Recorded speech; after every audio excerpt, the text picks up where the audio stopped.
తెప్పించాను అనమాట నేను బయట నుంచి. ఈ చాక్లెట్తో మనం ఎలా మళ్ళీ ఇదిగో పాలపొడి కోవాతో చాక్లెట్ చేద్దాం రండి ఈరోజు ఈ ఇట్లు ఉపయోగించి. ఇదిగోండి ఇలా ఇట్లు ఇందులో వేస్తాను కదా. ఇప్పుడు కొంచెం పాలు పోసుకుంది దీనికి. ఇంకోటి ఇన్ని పాలు సరిపోతాయి. ఇవి వేడి నీళ్ళు పెట్టా. ఇగో దీని మీద ఇది పెడతాం, అవి కరుగుతాయి. ఇప్పుడు ఈలోగా ఇదిగోండి పాలు పెట్టాను. ఇదిగోండి పాలు పెట్టుకున్నారండి, కొంచెం పాలు. ఈ పాలలో కొంచెం చక్కెర, కొంచెమే చక్కెర వేసుకున్నాం. ఇదిగో ఈ పాలు మరగనిద్దాం ఈలోగా కదా. ఈ పాల పొడి 2 చెంచాలు వేసేసుకుంటాం.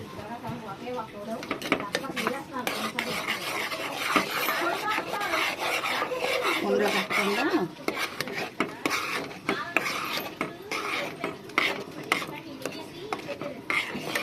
చూసారా పాల పొడి చిక్కబడుతుంది.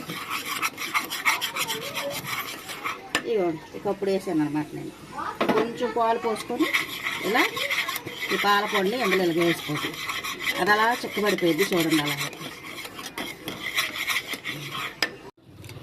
నేను తెచ్చాను కదా చాక్లెట్లు 2 వేసానుగా. ఇదిగోండి ఇలా వేడి నీళ్ళు కింద పెట్టి తర్వాత దీని మీద ఇలా పెట్టండి. కొంచెం పాలు పోయండి, ఇలా అయిపోయింది.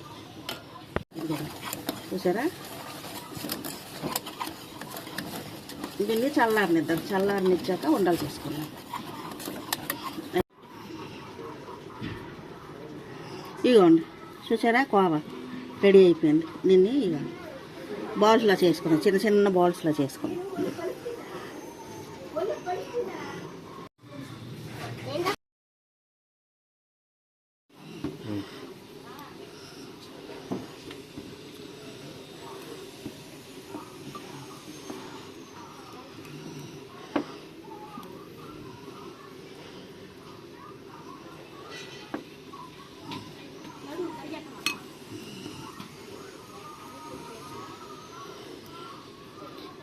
ఇదిగోండి అన్నీ ఇలా వేసేసుకున్నాం. ఈ చాక్లెట్లో ముంచుకొని ఇలా వేసేసుకున్నాం, పెట్టుకున్నాం. ఈ ఫ్రిడ్జ్లో పెట్టుకుంటే చల్లారిపోతాయి అనమాట, బాగా గట్టి పడిపోతాయి అనమాట చాక్లెట్లు లాగా. మనకి చాక్లెట్ చేసుకున్నాను కదా, కోవాతో చాక్లెట్ చేసా కదా ఇలా నేను. ఇదిగోండి రాత్రి అంతా ఫ్రిడ్జ్లో పెట్టించాను అనమాట. ఇదిగోండి చాక్లెట్లు చూసారు ఎంత చక్కగా తయారైపోయాయో. పిల్లలకి ఎంతో ఇష్టంగా తింటారు, చాలా మంచిది కూడా తింటే.